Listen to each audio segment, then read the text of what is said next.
Hello बच्चों, मैं हूँ आपकी हिंदी टीचर अंजू मैडम और मेरे क्लास में आप सभी बच्चों का हार्दिक स्वागत है। बच्चों, आज मैं छायावादी कवि जयशंकर प्रसाद की एक कविता जिसका शीर्षक है मुझको न मिला रे कभी प्यार को लेकर के आपके समक्ष उपस्थित हूँ। आज मैं इस कविता के प्रत्येक पंक्ति की व्याख्या आपके समक्ष प्रस्तुत करने वाली हूँ।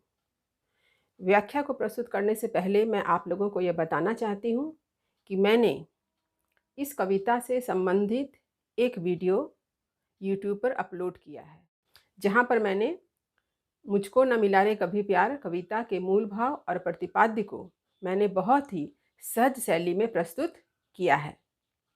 तो जिन बच्चों ने अभी तक उस वीडियो को नहीं देखा है, वे डिस्क्रिप्शन बॉक्स में जाकर लिंक को क्लिक करके इस वीडियो को अच्छी तरह से देख सकते हैं। मैंने आप लोगों की सुविधा के लिए इस कविता को 7 अंक में बांटा है। प्रत्येक भाग में 2 अंक की मैं व्याख्या प्रस्तुत करूंगी। साथ ही साथ इन दोनों अंकों का जो विशेष यानी काव्यगत सौंदर्य है उसे भी मैं लिखवा दूंगी। इस प्रकार मैं इस कविता को 4 भागों में आप लोगों को पढ़ाऊंगी, ताकि आप लोग धीरे धीरे इस कविता के अर्थ को अच्छी तरह से समझें। जल्दबाजी में एक ही सिटिंग में अगर इस कविता को पढ़ा दिया जाए तो होगा क्या, आप तो पढ़ लेंगे, मेरा काम पढ़ाना हो भी जाएगा, लेकिन आपको यह कविता अच्छी तरह से समझ में नहीं आएगी। आप लोगों ने देखा है कि मैंने किसी भी कविता को धीरे धीरे कई भागों में बांट कर पढ़ाया है, ताकि प्रत्येक भाग में जो कुछ भी मैंने आप लोगों को समझाया है उसे जब आप सुनते हैं, उसे जब आप पढ़ते हैं, तो वह बात आपको अच्छी तरह से समझ में आ जाती है। तो आप स्क्रीन में देख ही सकते हैं कि मैंने इस कविता को किस प्रकार से 7 अंक में विभक्त किया है और प्रत्येक भाग में मैं 2 अंक की व्याख्या प्रस्तुत करूंगी। तो इसे आप याद रख लीजिए, ताकि आपको कविता समझने में कोई दिक्कत नहीं होगी। तो चलिए, आज मैं कविता के जिन 2 अंक की व्याख्या आप लोगों के समक्ष प्रस्तुत करूंगी, उसे मैं सबसे पहले पढ़कर सुना देती हूँ। चिर तृषित कंठ से तृप्त विधुर व कौन अकिंचन अति आतुर, अत्यंत तिरस्कृत अर्थ सदृश ध्वनि कंपित करता बार बार, धीरे से वह उठता पुकार, मुझको न मिला रे कभी प्यार। सागर लहरों सा आलिंगन निष्फल उठकर गिरता प्रतिदिन, जल वैभव है सीमा विहीन, वह रहा एक कण को निहार, धीरे से वह उठता पुकार, मुझको न मिला रे कभी प्यार। तो ये एक अंक है और यहाँ तक दूसरा अंक है। तो आज मैं कविता के इन्हीं 2 अंक की व्याख्या प्रस्तुत करने जा रही हूँ। तो पहले कठिन शब्दों के अर्थ को आप लिख लीजिए। देखिए, कठिन शब्दों के अर्थ। अंक 1 से, चिर यानी लंबे समय से, तृषित यानी प्यासा, तृप्त विधुर माने संतुष्ट ना होना, संतोष ना प्राप्त होना, अकिंचन दरिद्र या भिकारी को कहा जाता है। अकिंचन का अर्थ है दरिद्र या भिकारी। अति यानी बहुत, आतुर यानी व्याकुलता, बेचैनी, तिरस्कृत उपेक्षित, अनादर यानी जिसका कोई सम्मान ना हो, जिसकी उपेक्षा की जाए उसे कहते हैं उपेक्षित, जिसका तिरस्कार किया जाए उसे कहते हैं तिरस्कृत। सदृश यानी समान जैसा, सदृश माने उसी के जैसा, उसी सा। ध्वनि कंपित, देखिए ध्वनि कंपित का अर्थ होता है किसी आवाज का कांपना, लेकिन यहाँ पर कविता में जो पंक्ति दी गई है उसके आधार पे ये अर्थ क्या है कि मुख की बोली का कांपना। जब आप कुछ कहने जा रहे हैं तो आपके मुख से आवाज नहीं निकल रही है, आपके मुंह की जो ध्वनि है, मुख से निकलने वाली जो बोली है वो कांप रही है, तो मुख से आवाज नहीं निकलना भी अर्थ आएगा। अंक 2 से देखिए, सागर यानी समुद्र, लहरों सा यानी लहरों के समान या जैसा। यहाँ पर तुलना की गई है, किससे? लहर से तुलना की गई है। किसकी तुलना की गई मैं आपको बाद में बताऊंगी। तो लहरों सा, लहरों के समान या जैसा। आलिंगन, आलिंगन माने प्रेम से गले लगाना। निष्फल यानी असफल, व्यर्थ होना, बेकार हो जाना। वैभव, संपदा या संपत्ति। विहीन यानी छोड़ा हुआ, निरहित जिसको कहते हैं। सीमा विहीन यानी कोई सीमा नहीं है। कण का अर्थ है कण, अंश, टुकड़ा, छोटा सा हिस्सा। निहार यानी देखना। तो ये है कठिन शब्द और उसके अर्थ। चलिए अब मैं पंक्ति की व्याख्या आरंभ करती हूँ। खूब ध्यान से सुनिए, मन लगाकर सुनिए। पंक्ति की व्याख्या आरंभ करने से पहले मैं आप लोगों को थोड़ा प्रसंग समझा देती हूँ। यह कविता छायावादी कवि जयशंकर प्रसाद के लहर काव्य संग्रह से उद्धृत है और हम सभी जानते हैं कि छायावादी कवि जयशंकर प्रसाद मूलतः प्रेम और सौंदर्य के कवि हैं। यहाँ पर इस कविता में उन्होंने एक प्रेमी हृदय की व्यथा को, पीड़ा को अभिव्यक्त किया है। यहाँ पर कवि ने यह बतलाया है कि एक प्रेमी हृदय अपने प्रेम को पाने के लिए किस तरह से दर दर भटक रहा है। वो समस्त संसार से प्रेम की भीख मांग रहा है, लेकिन उसे प्रेम की प्राप्ति नहीं हो रही है। तो कवि ने उसी प्रेम की व्यथा को यहाँ पर अपनी कविता में अभिव्यक्त किया है। चिर तृषित कंठ से तृप्त विधुर। चिर तृषित यानी लंबे समय से प्यासा, लंबे समय से प्यासा कंठ किसका? एक प्रेमी हृदय का। तृप्त विधुर, तृप्त विधुर माने प्रेम के अभाव में असंतोष होना, असंतुष्टि होना। कवि कहते हैं कि प्रेमी का हृदय लंबे समय से प्रेम के अभाव में प्यासा है और उसे प्रेम की तलाश है, और प्रेम के अभाव में उसे क्या है? वह अतृप्त है, उसे संतुष्टि प्राप्त नहीं हो रही है। वह प्रेम के लिए संसार के समक्ष उपस्थित है, लेकिन कहीं से भी उसे प्रेम की प्राप्ति नहीं हो रही है। वह कौन अकिंचन अति आतुर। अकिंचन यानी दरिद्र या भिखारी, आतुर यानी व्याकुल, अति माने बहुत। तो कवि कहते हैं वह जो प्रेमी हृदय है, कौन मतलब कौन? प्रेमी हृदय। वह प्रेमी हृदय जो है वो क्या है? एक अत्यंत दरिद्र की भांति, एक भिखारी की भांति संसार से निस्वार्थ प्रेम को मांग रहा है और अति आतुर है, यानी वो अत्यंत व्याकुल है। प्रेम के अभाव में वो अत्यंत व्याकुल है। वो प्रेम को पाना चाहता है, प्रेम पाने की एक बेचैनी उसके अंदर है। अत्यंत तिरस्कृत अर्थ सदृश, परंतु उसकी स्थिति क्या है? उसे अत्यंत तिरस्कृत किया गया है, उसे संसार से तिरस्कार मिलता है, उसे संसार से उपेक्षा मिलती है। तो यहाँ पर अत्यंत तिरस्कृत अर्थ सदृश में उसे जो है संसार से सिर्फ उपेक्षा की प्राप्ति होती है, तिरस्कार किया जाता है, उसका अनादर किया जाता है।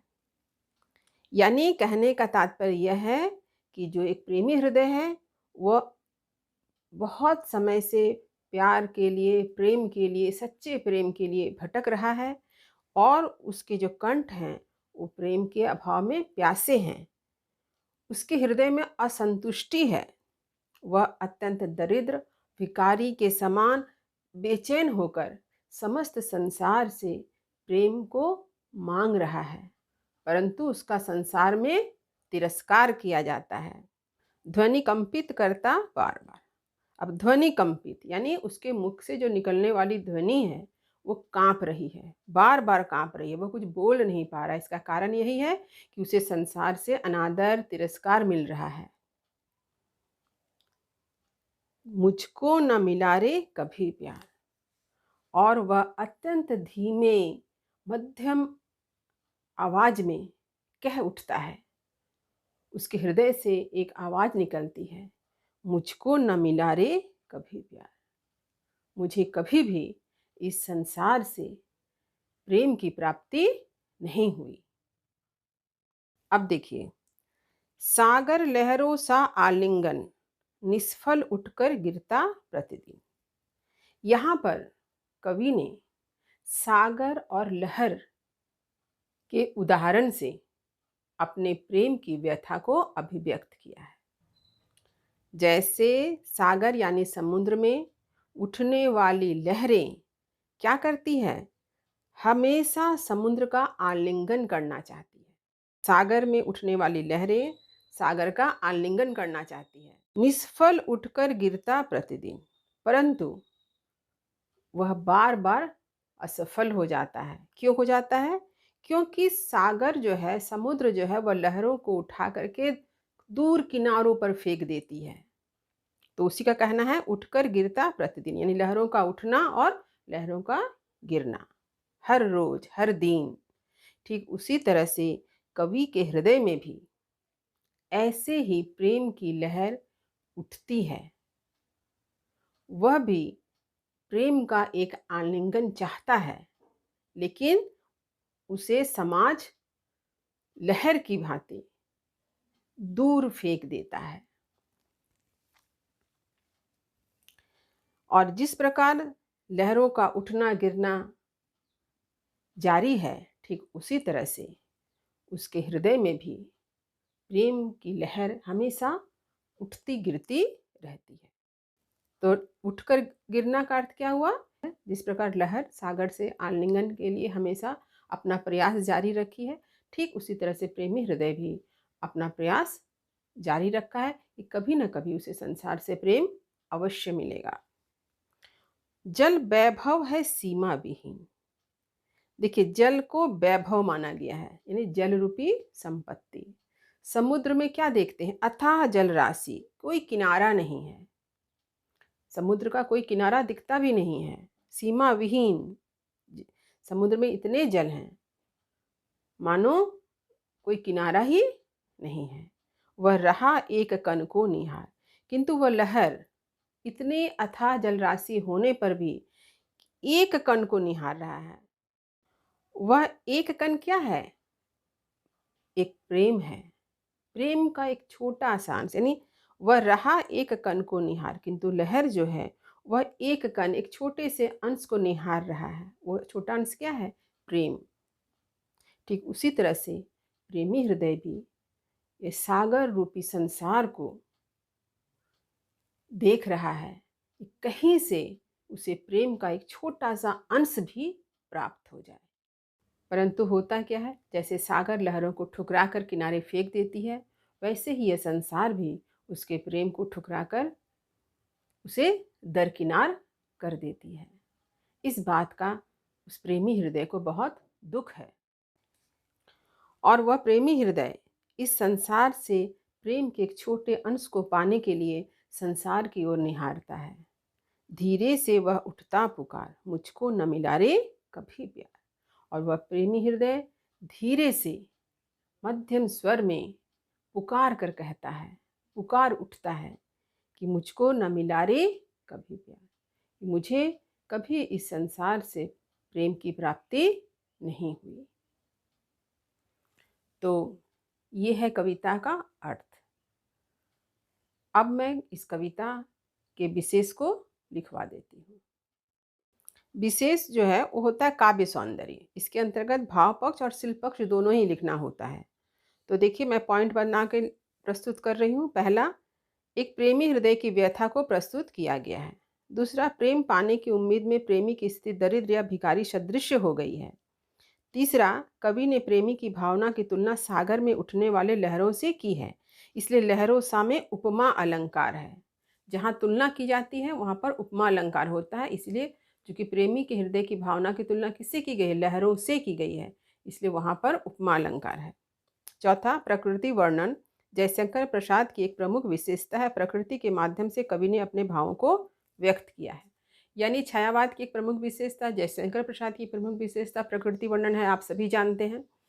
और यहाँ पर भी आप देखिए कि कवि ने प्रकृति के माध्यम से ही अपने मन की भावनाओं को अभिव्यक्त किया है, जैसे सागर का उदाहरण है, लहर का उदाहरण है।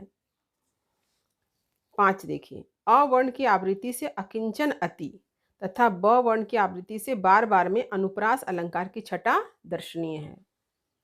6 नंबर देखिए, भाषा तत्सम पदावली युक्त खड़ी बोली है। लाक्षणिकता तथा चित्रात्मकता इसका विशेष गुण है। जब भी परीक्षा में आपसे किसी पंक्ति की व्याख्या पूछी जाए तो आप सबसे पहले वह पंक्ति किस पाठ से ली गई है, उस पाठ के रचनाकार कौन है, उसका नाम उल्लेख कीजिएगा। तत्पश्चात प्रसंग को लिखेंगे, फिर उसके साधारण अर्थ को लिखिएगा और उसके पश्चात आप विशेष को लिखिएगा, जिसके अंतर्गत भाव पक्ष और शिल्प पक्ष दोनों के बारे में कुछ बातें होंगी। आप देखेंगे परीक्षा में आपको अच्छे से अच्छे अंक की प्राप्ति अवश्य होगी, लेकिन आपको सारी बातों को सजाकर अच्छी तरह से प्रस्तुत करना होगा। उम्मीद करती हूँ कि आज मैंने कवि जयशंकर प्रसाद की कविता मुझको न मिला रे कभी प्यार के जिन अंशों की व्याख्या प्रस्तुत की है वह आपको भलीभांति समझ में आ गया होगा। वीडियो को लाइक करें और सभी पढ़ने वाले बच्चों में शेयर तो अवश्य करें। जो बच्चे चैनल पर नए हैं, चैनल को सब्सक्राइब करना ना भूलें, ताकि हर नई वीडियो का नोटिफिकेशन उन्हें समय समय पर मिल सके। तब तक पढ़ते रहिए, जीवन में आगे बढ़ते रहिए। मेरी शुभकामनाएं आप सभी बच्चों के साथ है। धन्यवाद।